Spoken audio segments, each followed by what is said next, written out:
Hey, welcome back to another episode of the Educational AD Podcast. We'll be right back with today's interview, but first let's take a quick break and hear from our podcast sponsors. We want to thank Violet Defense for their support of the Educational AD Podcast. Go to violetdefense.com for more information. You know, Violet Defense is dedicated to protecting our world from germs by bringing the power of UV disinfection to everyday spaces. Their patented technology enables them to harness the power of the sun to incorporate ultraviolet light into products and environments like never before. Whether you're ready to implement some of their existing products, or if you'd like to explore researching and developing a custom deployment of their technology for your athletic department, Violet Defense has the solutions and the experience you need. Once again, go to violetdefense.com for more information. We also want to thank Sideline Interactive. You've heard me say that we have a Sideline Interactive video score table in our gym, and it is fantastic. We use it for home games. We use it for pep rallies. We also use it for signing ceremonies. It's a tremendously versatile tool. You really need to check it out. You know, it's becoming harder and harder to fund an athletic department these days, but Sideline Interactive's video scoring tables and boards can generate $10,000 or more every year while creating excitement in the gym and the ultimate game day experience for your student athletes. Go to sidelineinteractive.com or call 832-786-0302 to schedule a live web demo and see their tables and boards in action. You can also email them at sales@sidelineinteractive.com and find out what these fantastic products can do for you. That's sales@sidelineinteractive.com. I promise you, you will come away very impressed.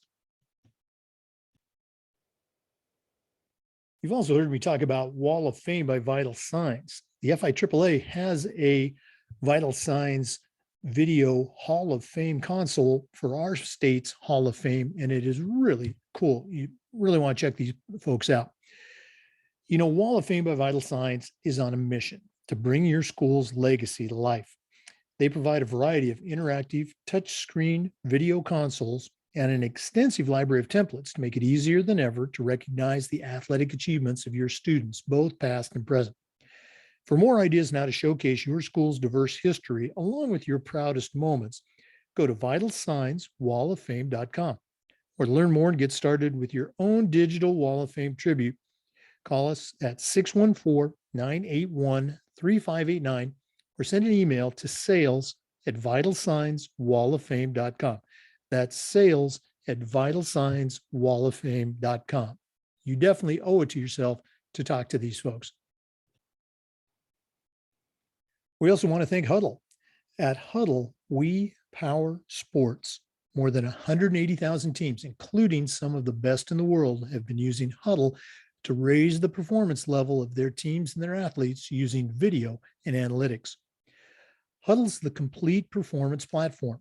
They have online tools, mobile and desktop apps, smart cameras like the Huddle Focus. Of course, there's analytics and a whole lot more. Huddle's built for every level of play. If you're a club or a youth coach, you should be using Huddle. High schools and colleges have been using Huddle for years, and even professional teams have found out that Huddle can be the difference between winning and not winning. You're in pretty good company with over 6 million users, including your student athletes, a lot of their parents, and the coaches of the college and university teams that you're trying to get your kids recruited to. If you want to find out more about what Huddle can do for you or how your school can become a Huddle school, go to huddle.com and talk to their professionals. Remember, at Huddle, we power sports.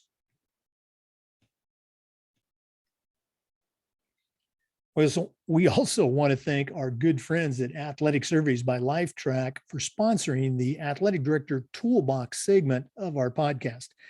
Athletic Surveys by Lifetrack are a quick, easy, and affordable way for you to collect comprehensive data that allows you to evaluate and improve your entire athletic program. Athletic Surveys by Lifetrack also puts you in touch with the 95% of the players and the parents who really love your program. And it gives them a voice to help demonstrate the importance that a positive athletic experience has for them. Go to athleticsurveys.com and take a look at their testimonials. and then give them a call at 1-800-738-6466, or you can email them at info@athleticsurveys.com to get started. If you've never used a survey to take the pulse of your parents or your student athletes, you're really missing out on some important information. Talk to the pros at athleticsurveys.com and let them help you take your athletic program from good to great. And we want to say thank you to our friends at Hometown Ticketing, the leading digital ticketing provider to schools and colleges. You can learn more at hometownticketing.com. Hometown Ticketing, simple and easy online ticketing. Hey, welcome back, everyone, to a very special episode of the Educational AD Podcast. We have two athletic directors who have been guests previously. In fact, their tools are featured prominently in the Athletic Directors Toolbox book. We want to welcome back two good friends. Emily Daniels, she is the Director of Athletics at Union High School in Tulsa, Oklahoma. And her assistant, we're going to use that term, Stephanie Blackwell, formerly AD at Bixby High School in Oklahoma. Both of them are certified master athletic administrators. Both of them have a ton of experience, and we're very excited to do a little update, find out what's going on in both of their lives. So, Emily, welcome back to the podcast. Thank you. Thanks for having me. And Stephanie, always good to see you. We got to work together for a little bit on certification. Yes. So always good to talk to you again. Thank you for having me. Of course. Again, you've been on the podcast before, but I'm going to guess we've got a couple of new listeners. We always like to let our listeners have a chance to get to know our guests. So, Emily, why don't you go first? Tell us, that quick bio, where you were born, where you grew up, and your path that's brought you to Union High School in Tulsa. Sure. Well, I'm actually a 1996 Union grad. And so I was born and raised in Tulsa, Oklahoma, went to the University of Tulsa. They had a sports administration program over there and a women's basketball team that they had brought back to life because of Title IX at the time. And it was a thought of mine to walk on the basketball team. I kind of chickened out at the last minute, but took advantage of their sports administration program and stayed there, worked in the athletic department, and got my master's while coaching back at Union just as an assistant, kind of student volunteer, helping at my alma mater. And so I stayed connected. And then 9 months after graduating with my master's degree, was offered a position to come back. And so, 18 and a half years later, I'm there, and I've been the athletic director now for 10 years after being the assistant for 8. I always love to hear when people go back to their high school. I remember 100 years ago when I graduated and I was substitute teaching back at my old high school, just those memories and those relationships with the teachers that you had. People look, at least they did at me, you're a teacher. So those are always fun. I'm sure that never happened to you. Okay. Yeah. Yes, it does. Stephanie, give us your quick bio. How did you end up, where you're at now? Where I'm at. Emily and I kind of have similar paths, which is really cool. I graduated from Bixby in 1988, went to the University of Tulsa, cheered there, got my bachelor's in math and education, came back to Bixby and taught there for a while. And I had a wonderful athletic director, Steve Smiley, who let me do some things. And then when he exited out, I kind of got to do that with Pat McGrew. We became co-ADs, and then Pat stepped down and continued to coach football. And I got to still do athletic director for 17 years. And then I left there in August of this year and was just kind of hanging out at the pool, actually. And Emily was so sweet, and everyone, athletic directors just understand each other a lot better. And we have a great support group in Oklahoma, but I would get little texts kind of checking on me. And finally she called and she said, okay, I've been trying to be nice, but if you're not doing anything, I could use some help. And I was like, sure. So, everything's kind of gone from there. just helped with little things a couple hours a day. And then came in one day and she said, how would you like to do intramurals? And I'm like, well, what does that mean? So Union has a great intramurals program, K through 12, and I'm coordinating that right now. So, and then obviously anything that they need help with, that Emily and Steve need help with, I am more than happy to help with. But that's where I am. So, Again, I just think it's so cool. Again, the three of us, we had a chance to talk a little bit before we came on. Just working with, one of your friends, I just don't think there's any better experience, so very, very glad for you. We're going to hear some more about that. For listeners, we're visiting with Emily Daniels and Stephanie Blackwell, both certified master athletic administrators and both at Union High School in Tulsa, Oklahoma. Please stay with us. Let's take a quick break and hear from one of our podcast sponsors. We want to thank Huddle for their support of the Educational AD podcast. Remember, at Huddle, we power sports. More than 180,000 teams, including some of the best in the world, are using Huddle to elevate the performance of their athletes and their teams using video and analytics. Huddle's the complete performance platform. They have online tools, mobile and desktop apps, smart cameras like the Huddle Focus. We've got a Huddle Focus in our gym, and it is fantastic. Of course, there's analytics and a whole lot more. Huddle's built for every level of play. If you're a club or a youth coach, Huddle can help your team. High schools and colleges have been using Huddle for years, and even professional teams are starting to use Huddle to improve their play. You're in pretty good company with over 6 million users, including your student athletes, a lot of their parents, and the coaches of the college and university teams that you're trying to get your kids recruited to. If you want to find out more about what Huddle can do for you and your program, or how your school can become a Huddle school, go to huddle.com and talk to their professionals. Remember, at Huddle, we power sports. Hey, welcome back, everyone. We're visiting with Stephanie Blackwell and Emily Barkley, certified master athletic administrators at Tulsa Union High School. Stephanie, let's go and start with you on this one. Again, we have a lot of young EDs that listen, and I think it's important to share the journey that we all take with NIAAA and our state association. So talk a little bit about, how you became aware of, your state association, those first LTI courses, and maybe the things that led to your CMAA project. okay, I think, again, Steve Smiley really pushed me into the Oklahoma Interscholastic Athletic Directors Association, the OIAAA, and that's where we started the LTI classes and those steps to certification. You just started with those basic, certification, or not certification classes, and then it was just a professional goal to get your CAA and then CMAA. Not very many, and still not very many in Oklahoma, have those certifications. So it's just so helpful.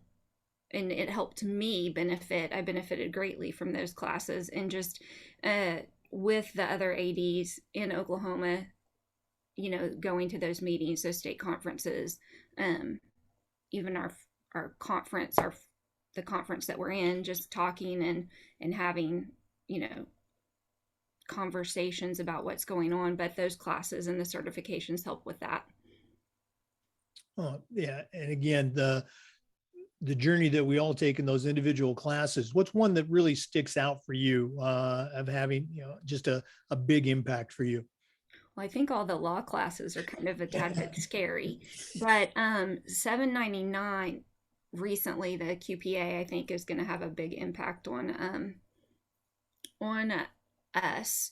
And then I think just even helping those classes when you're getting your CMAA, that certification project helps with you improving your school district.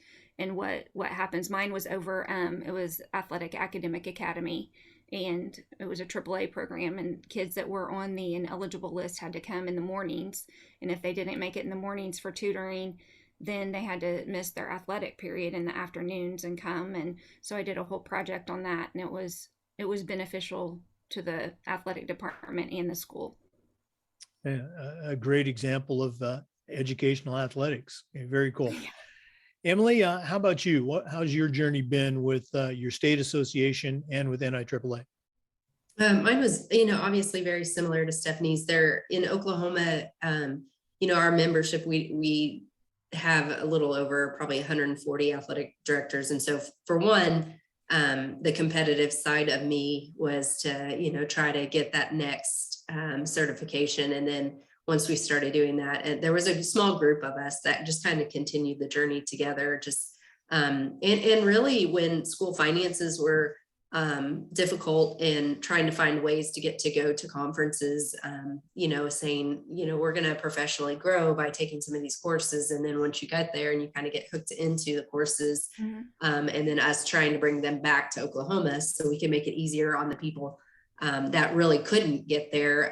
And so just kind of going through that process with, people like Stephanie and some of our other ADs. David Fisher was really big in Oklahoma on ensuring, because he had been down there in Texas for a little while and just really wanted to bring what they were doing in terms of requiring a lot of people to do it. And so I think we were among the first, like Stephanie said, to want to push through that and do that CMAA certification, and to continually to grow and learn the legal classes. Like she said, those are part of me coming out of college wanted to pursue a law degree, not necessarily to practice law, but because of the fascination of those type of cases. And like I said, Title IX pretty much being a hotbed in Oklahoma in the late 90s in the Tulsa area as well.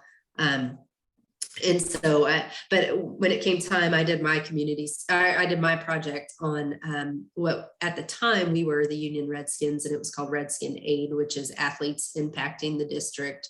And so it was a community service initiative to get our student athletes to kind of help give back to students and projects and groups within our own district. We don't necessarily have our school district is located in the city of Tulsa and Broken Arrow, so we don't have a town associated with our school, which is very different from a lot of our rival schools. And so it was more or less, instead of just giving back to the town, giving back to our own elementaries, volunteering, reading to classrooms, picking up trash. And so I challenged all of our coaches and our groups to do community service projects. And so that was what I ended up doing my project on. Yeah, I've been on certification. I had a chance to read a lot of projects and see some of the new oral presentations. I'm going to put you on the spot here, Emily. Since you initiated your project, what's a change that has occurred within the framework and how it's delivered or how it expresses itself? Anything that's changed or grown over the years? Within our district, is that what you're referring to? Yeah, where I used to well, at the end of the season, when I evaluate our coaches, there's a whole section on community service initiatives. And back when we started, it was what are you doing? Why haven't you done any? And so now they come in with the hours that they've done they self-promote themselves on social media and tag our athletic department to show that they're, continuing this effort. And then it's kind of interesting for those who haven't found a way to make time during the year. They're very apologetic when they walk in of, we didn't do as well as we should have, which was that's a conversation they're starting themselves rather than me having to do it, because they know how important it is for our district and for our kids. But I mean, for me, it's twofold. When you take a high school kid and go read to an elementary kid that may be a troubled kid, but he sees he's a football player or a baseball or a cheerleader and wanting to be that way. I think we've seen how that can play out and have teachers reach out and say, that really made a difference of that kid coming back to the classroom, that the behavior has been better for this kid. I have something to kind of point to of how you get to that point. And so I think it inadvertently has really just helped even those elementary age teachers and kind of help them with a behavior path for kids. Oh no, absolutely. And all those things that you mentioned are great effects of it. And also, you start that branding, with those young kids. They see that basketball player wearing the letter jacket or the cheerleader come in with the uniform, and you can just see the eyes light up and you can hear the gears turning in their head. Boy, I can't wait till I'm in high school to do that. Sure. Very neat stuff. Okay. Again, for listeners, we're visiting with Emily Barkley and Stephanie Blackwell from Union High School in Tulsa, Oklahoma. We're going to be back with some more, but let's take another quick break and hear from our sponsors. We also want to thank Sideline Interactive for their support.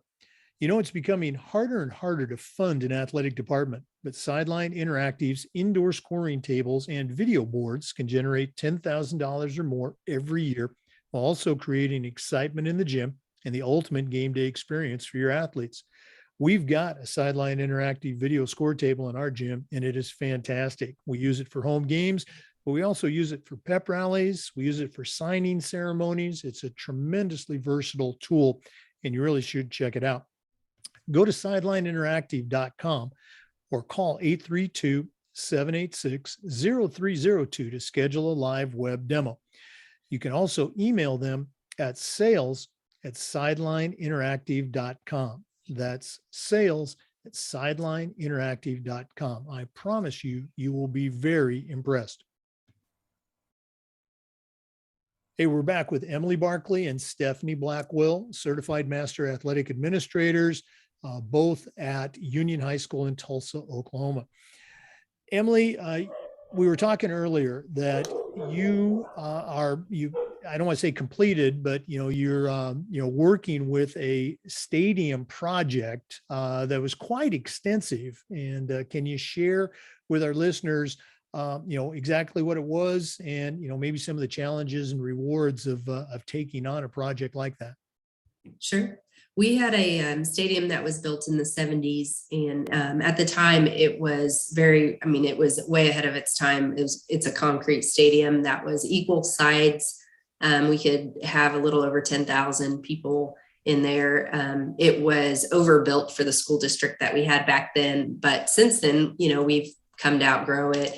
It had the original press box in it, which had no elevator, no bathrooms. And so, as you can tell, there were a lot of challenges that went with that. So several years ago, came together and decided, we were really pushing just for a new press box, but the powers that be kind of got together and made a big project out of it. Well, we renovated the visitor side.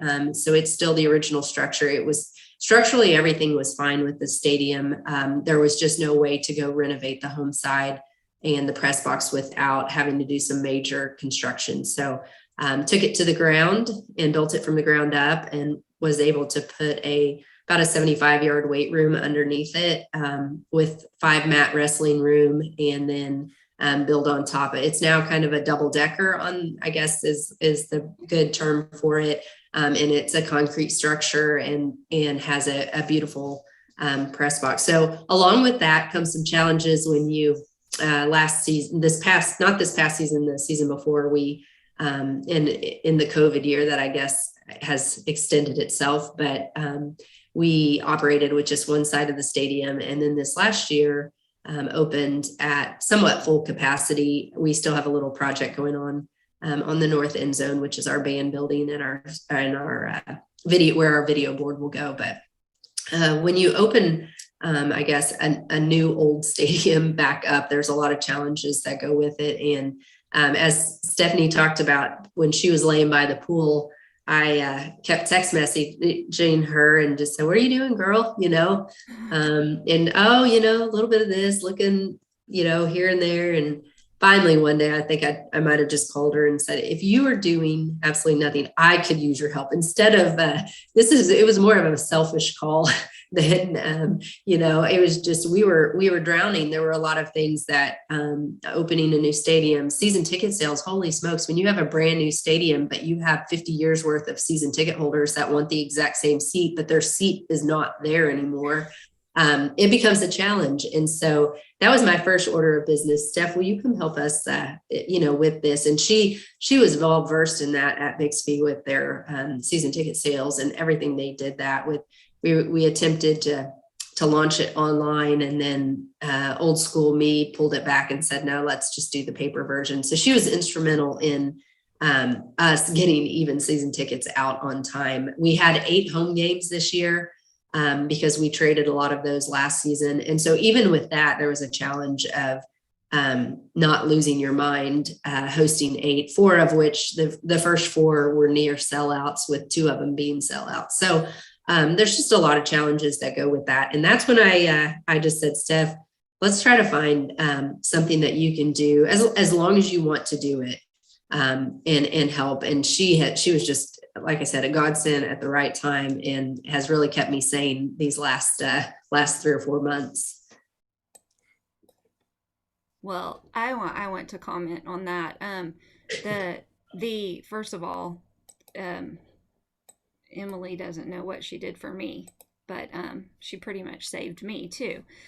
And I love athletics, and I found a great place there. And they've been wonderful to me personally, but I also felt like it's almost kind of like home, which is something that I never thought I would say, but it's is absolutely one of the best places to be, because of Emily and the people that work there, that leadership. But with that being said, this press box is amazing. I mean, it is the neatest facility for the kids, for the student athletes there to be able to come into and play.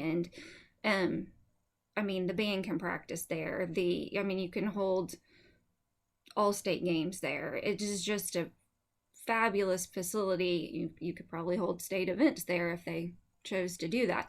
But it's just a beautiful facility, even with thinking ahead of how it was designed, with the underneath the stands, with this huge weight room, huge excellent strength and conditioning room, and then 5 full wrestling mats that we have a girls program and a boys program in, and locker rooms, and just underneath it is beautiful too. And you don't get to see that part of it because you drive by and you're like, holy cow, that's beautiful. But then there's more to it than that. So kudos to the union administration and the community for making that happen. I can tell there's a lot of pride from both you in that facility, and I'm actually kind of jealous. That sounds like a really cool place. Stephanie, earlier I put Emily on the spot, so now it's my turn to put you on the spot. Emily mentioned that she was excited to have you come on board. Obviously, you're both highly decorated, both CMAAs. You have a state and a national presence, but Emily said she was excited to bring you on board because of the aspect of having fresh eyes to take a look at a program. So coming in with fresh eyes, what was something that you noticed about Union's program that you thought, hey, this is pretty good, but maybe we can do it a little bit better? Anything come to mind? No, absolutely not. She's just being too nice. I am not being too nice. It's so fun to have people that work together that are kind of like-minded, so you can bounce stuff off. I've learned so much, and Emily was a mentor and someone I could call anyway. Again, ADs in Oklahoma lean on each other a lot because we're the only ones that understand what we're doing. It is the weirdest job and hard to explain. But so it's not like we didn't know each other and didn't. Again, we have some similarities too in our past at the University of Tulsa, and we were both in the same sorority, and just stuff like that you think doesn't bind you, but it does. There is a bond there. However, just coming in and being able to talk and listen, and she's always so calm. Me, I freak out and have to run stuff off someone, and she's just accurate. like, yeah. Okay. let's just, yeah. And she's just calm, and so hopefully I didn't, come over and freak her out. But it's just nice to to see some of the same things that you went through, or, okay, I did do it like that, so that's okay. Or I thought that was what that, those are my thoughts, and I feel like that's right. So I think some of it was more reassuring to me that I wasn't out of my mind, that I knew what I was doing too, but have learned gobs from Emily and how she handles things, and that professional, calm. Now, she might close the door and freak out. I don't know. I'm not in there. But, up front, you would never know that it's, this is how we're going to do it, and this is what, or hold on, let's talk through that. And it's always, how can I help you? Or, you look like you're struggling a little. I'm like, really? um, but just so calm and wonderful, and has it together, knows what she's doing. So it's neat to work alongside her, but more to witness and kind of take in the things and how she does them. It's pretty awesome to do those things. You brought up a great point. Sitting in an LTI course or going to a clinic, and you hear the speaker, the presenter, the pro, the expert say, well, this is what we do at our school. And you're thinking, boy, we do the same thing. I must really know what I'm talking about. Those are great moments. And, sounds like you had quite a few of those working with Emily. Okay. Emily, can you think of anything that Stephanie suggested that, you just said, wow, we never thought of that before? Yeah, absolutely. And I think that's been the benefit for me. I mean, you have somebody with the equal amount of experience, but yet at a completely different school.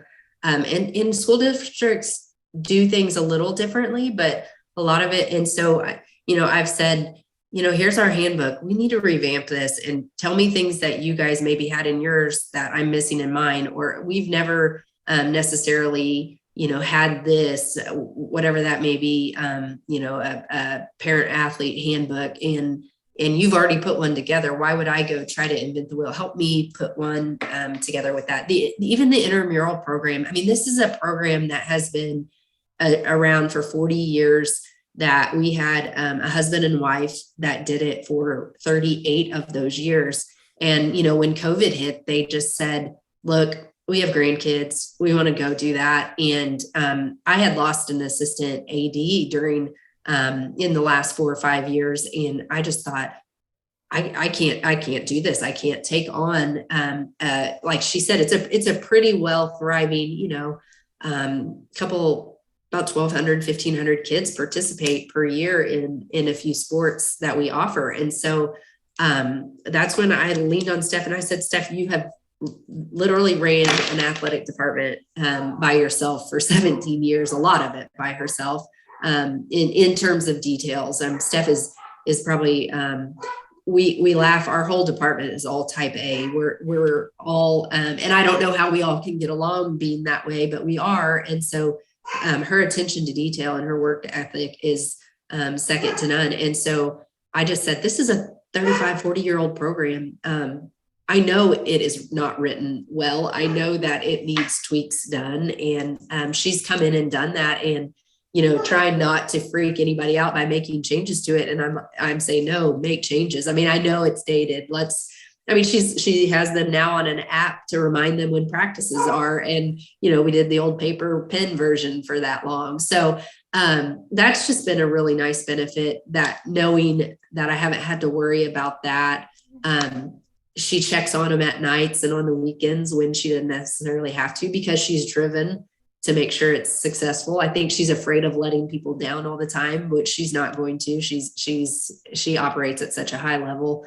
But for me, it's been, just been able to take a deep breath over the last couple of months with all these changes, and knowing that somebody who's been in my shoes is sitting right there next to it and understands that. And she is just trying to do everything she can to pretty much make my life easier over there, which has been great. Very, very cool. That's the goal. Again, you guys are making me want to come out of retirement and move to Oklahoma. It sounds like a great Come on, we'll take you. Bring warm weather. Yeah, I don't know if I can do that. Again, for our listeners, we're visiting with Emily Barkley and Stephanie Blackwell, CMAAs, and both working at Union High School in Tulsa, Oklahoma. We're going to be back with some more wisdom, but let's take another break and hear from one of our podcast sponsors. We also want to thank Wall of Fame by Vital Signs. You know, they are on a mission to bring your school's legacy to life. They provide a variety of interactive touchscreen video consoles, along with an extensive library of templates to make it easier than ever to recognize the athletic achievements of your students, both past and present. For more ideas on how to showcase your school's diverse history, along with your proudest moments, go to vitalsignswalloffame.com. Or to learn more and get started with your own digital Wall of Fame tribute, call them at 614-981-3589 or email them at sales@vitalsignswalloffame.com. That's sales@vitalsignswalloffame.com. Once again, we're back with Stephanie Blackwell and Emily Barkley. Both are certified master athletic administrators.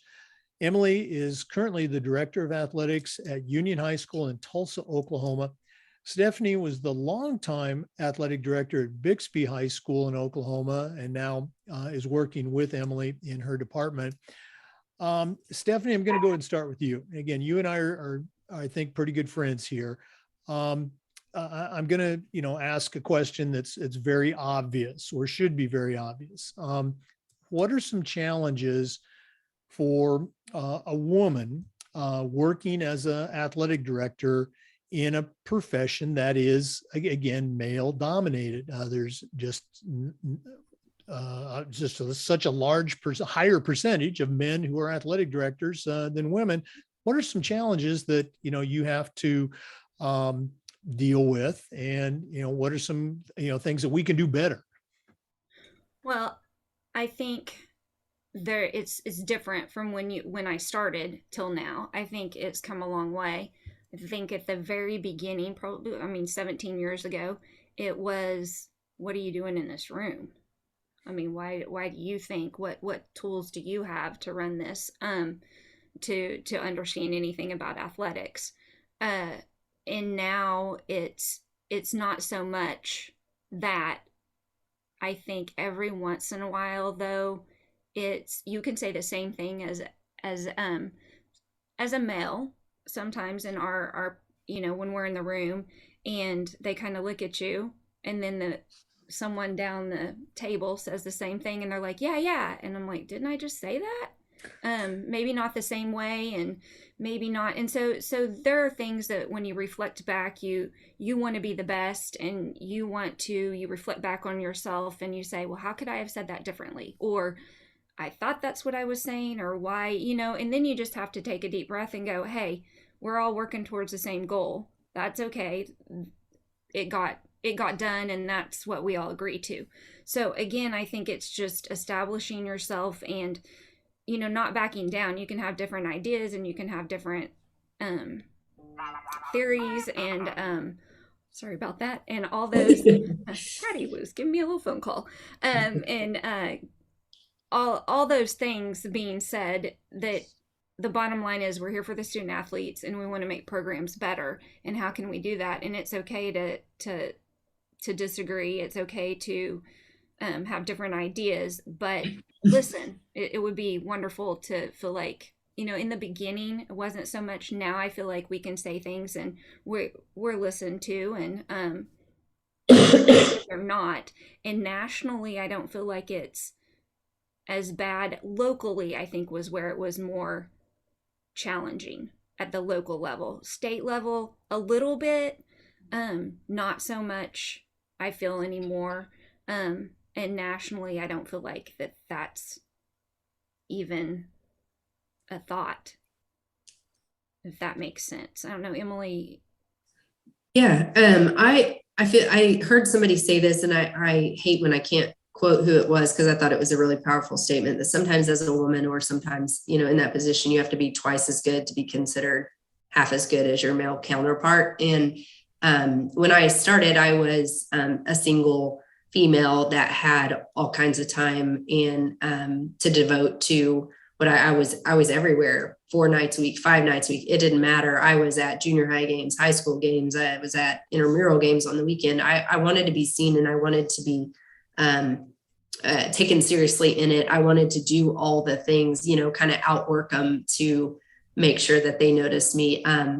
I think coming in quietly and listening in those meetings like Steph's talking about, and just trying to figure out, I think we both took on roles, not necessarily to be noticed, but to be recognized for our worth. Stephanie was secretary for a while, and I took over as treasurer of our state organization, and she's done LTI, and we've tried to do those things when nobody else would volunteer to do them. Maybe to be recognized, but definitely to put our value, our worth in there. I think the challenge for a lot of females, and Stephanie did it beautifully, but it's a challenge to be a mom and to have the hours and the expectation of a lot of male count. I have a 5-year-old. My husband coaches college basketball. And so sometimes I question where my priorities are if I'm choosing to do something, that I would have done easily in the past when I didn't have a family. So I think that makes it harder. And I think that's the same thing about a lot of head coaching positions at our school districts. It's hard to keep a female who starts a family as a young mom in the profession as long as you might see her male counterparts, because there's even with this COVID going around, there's an insane amount of pressure of if she gets quarantined at home, who's staying home, my husband or myself? Well, he's a college basketball coach. He can't he can't tell those guys to wait. They're in the middle of their season. So and you don't really want to ship off a kid who's been quarantined to a grandma or grandpa. So but yet I still have these responsibilities as the athletic director of the second largest school in the state of Oklahoma, to be there and to be present and to be there for people I work with. So I think the pressure we put on ourselves to be everything for everybody is more of a challenge. I can't say what that's like as a male. I haven't been there and I haven't done that. I just know there's not a lot of us in that boat. And I would assume, I know there's a lot of young females who want to aspire to be where we are. And when you kind of lay out those expectations and here are the challenges you're going to face. And if you make it through and you have a very good family support system, which I do, I have both sets of my daughter's grandparents within miles of us, that makes it possible.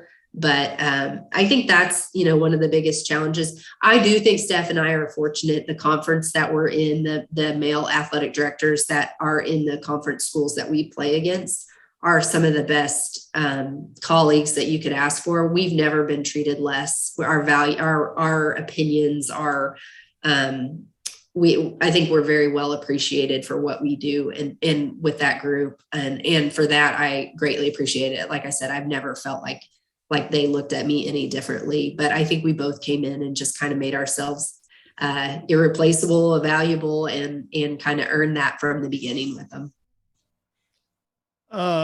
Boy, I really appreciate both of you sharing. Emily, the point that you just mentioned, earning, that position, earning that respect. Again, when we first met Stephanie on certification, here she is, she's brand new member, but I mean, wow, pretty impressive resume. And, she just, instantly, showed that, that she, was willing to work, that she knew what the heck she was talking about. And, just, and rose up through our ranks to, now I think I'm not speaking out of turn. She's ready to be the chair of the National Certification Program. So also you both alluded to this, and I don't have any evidence about this. It's anecdotal, but 100 years ago when I was coming out of college, you coached, you taught, and then you maybe got on that AD track. And there weren't as many, women choosing to do that. It's a completely different period in history. Now with the sports administration programs and those things existing at the undergraduate and the graduate level, I think you're seeing a lot more women, starting out in that particular, path, if you will. And again, it's anecdotal, but, hopefully over the next, 4, 5, 10 years, we're going to see more women in these administrative positions. You guys, do you see that? Do you, any agreement or disagreement on that, that it is the pendulum swinging? Yeah, I think there's an increase in that. And I think Emily can probably, I wasn't there. I'd graduated at the University of Tulsa by then, but she were, I think Emily was there with a female athletic director. And I think that's really, um, I think those kind of things, when you see that and you see that at your university and you get to work with those individuals, it changes what you feel like you can do also.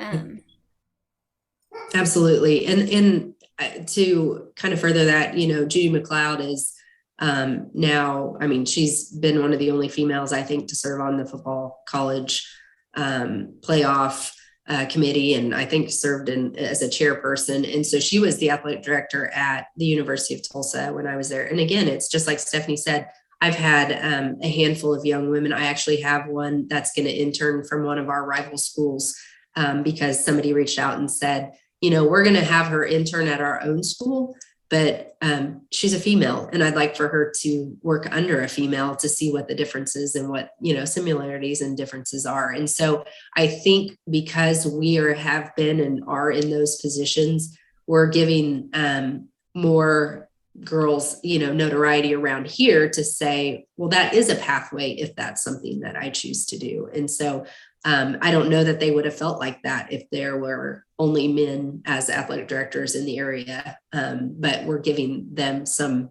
different options for that. Yeah, absolutely. Seeing someone in that role and being able to say, wow, hey, I'd like to do that. I think that's how we all end up, becoming who we are, having those role models. Very cool stuff. Emily Barkley, Certified Master Athletic Administrator, and Stephanie Blackwell, Certified Master Athletic Administrator. Thanks so much for coming back on the podcast, but we're not done yet. With all our interviews, we like to wrap up with the Athletic Director's Toolbox, which is sponsored by Athletic Surveys. Now, you both contributed tools to our original book, The Athletic Director's Toolbox. But when we come back, I'm going to put you on the spot again and ask you to, maybe come up with the same or maybe some different tools that'll go into our second edition. So please stay with us, listeners. We'll be right back with the Athletic Surveys Athletic Toolbox after we hear from our sponsor. Once again, we want to thank Athletic Surveys by Lifetrack for sponsoring the Athletic Director's Toolbox segment. Athletic Surveys by Lifetrack are a quick, easy, and affordable way for you to collect comprehensive data that allows you to evaluate and improve your entire athletic program. Athletic Surveys by Lifetrack also gives you access to the 95% of the parents and the student athletes who really love your program. And it gives them a voice to help demonstrate the importance that a positive athletic experience has for them. Go to Athletic Surveys by Lifetrack and check out their testimonials, and then give them a call at 1-800-738-6466, or you can email them at info@athleticsurveys.com to get started. If you've never used a survey to check the pulse of your parents or your student athletes, you're really missing out on a great opportunity. Talk to the pros at Athletic Surveys by Lifetrack and let them help you take your athletic program from good to great. Welcome back, everyone, to the Educational AD Podcast. This has been great, checking back in with two of our early guests, Emily Barkley, Certified Master Athletic Administrator and the Director of Athletics at Union High School in Tulsa, and Stephanie Blackwell, also a CMAA, longtime AD at Bixby High School in Oklahoma, and now working with Emily at Union.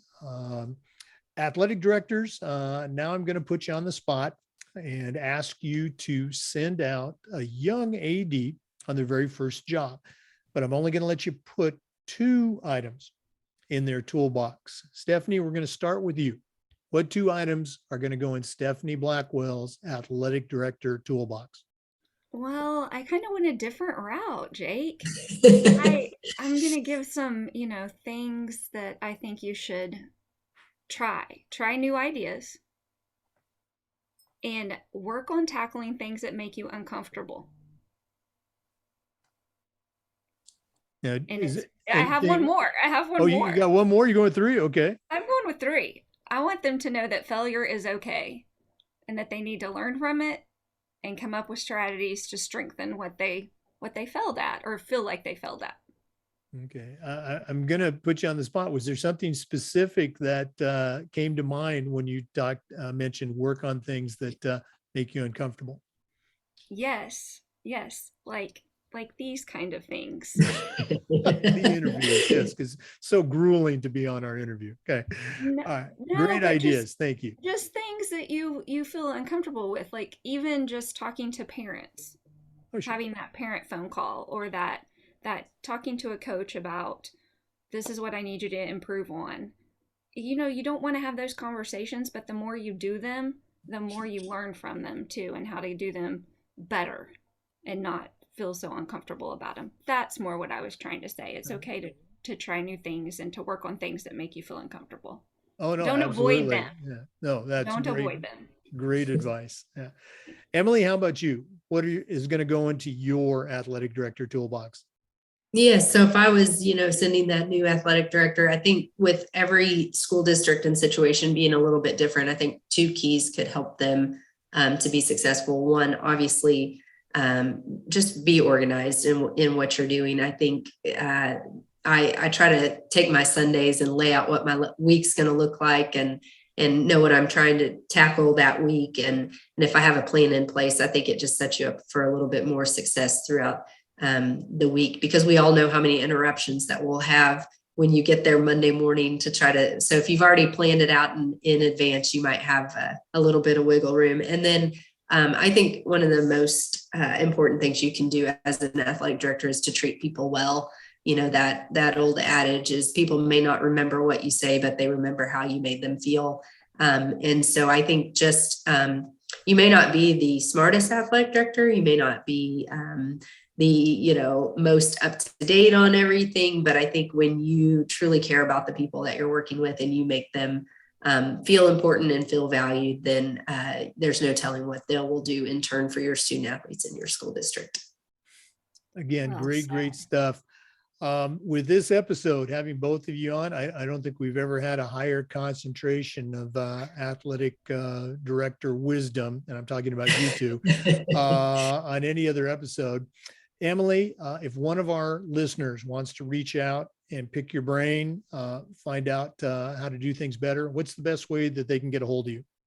Yeah, they can always reach us via email. My email is Barkley, BARKLEY .Emily, EMILY at Union PS as in public schools.org.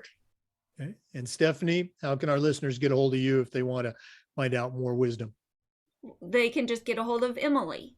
I'm kidding. I know how to find her. Yeah. Okay. No, same thing. Blackwell, BLACKWELL Stephanie, STEPHANIE at unionps.org. Stephanie Blackwell and Emily Barkley, thank you so much for being on the Educational AD podcast again. Thanks for having us. Thank you for having us.